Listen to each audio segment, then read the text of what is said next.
Welcome to Wanderlust with Mackenzies.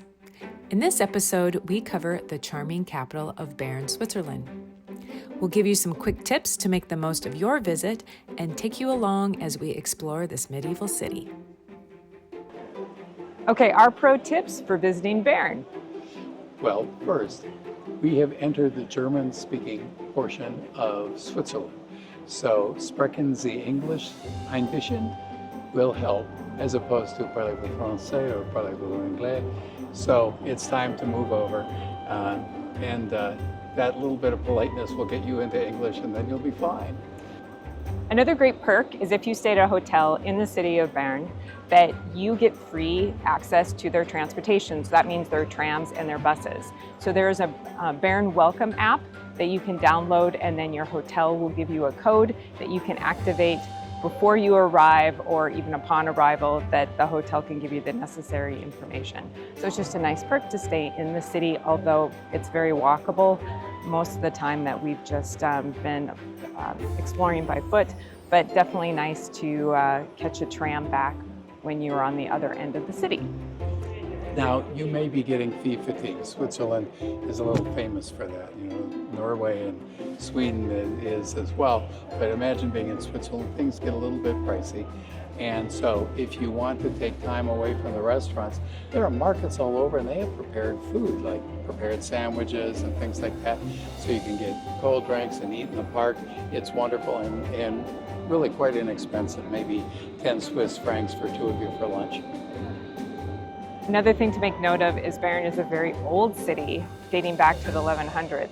That means if you stay at a hotel that is near Old Town, often you're going to be in a very old building. The one we are in is from the 1700s. That means that rooms are small. There is no air conditioning, which I didn't think was necessary in Switzerland in July, but it absolutely would be a perk because it is about 80 degrees today. Also, just the sheer number of electrical outlets that we have. I think we have 3 total in the room, and one of those we need to power our fan to get some circulation. So we've had to be a little creative in how to power all of our plethora of electronic gadgets and so forth. And we made a rookie mistake and did not bring the right adapter for Switzerland. We had only EU plugs because we were traveling from France. Switzerland takes a slightly different plug. It's 2-pronged, but they have a little angular shape, so we had to track down a different adapter. So even if you only have one day, 24 hours, Bern is a great place to visit. Very tourist friendly, very localized for walking. You'll love it.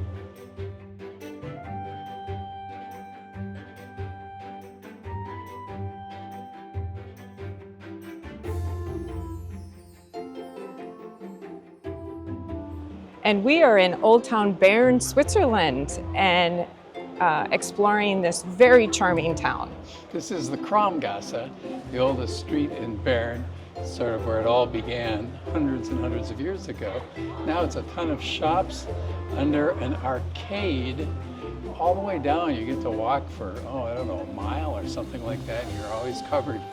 And then underneath all of that, apparently, are these old wine cellars that are now these little shops of all sorts of things, dress stores.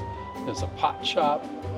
We're walking pretty close to the music conservatory, and just off to our right, actually not too far away, you see that statue behind us right over there. That's where Einstein lived when he had his fantastic year of 1905, where he essentially changed the world.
And that's a wrap on Bern, Switzerland on Wanderlust with the Mackenzies. So until next time, tell your friends. And happy travels.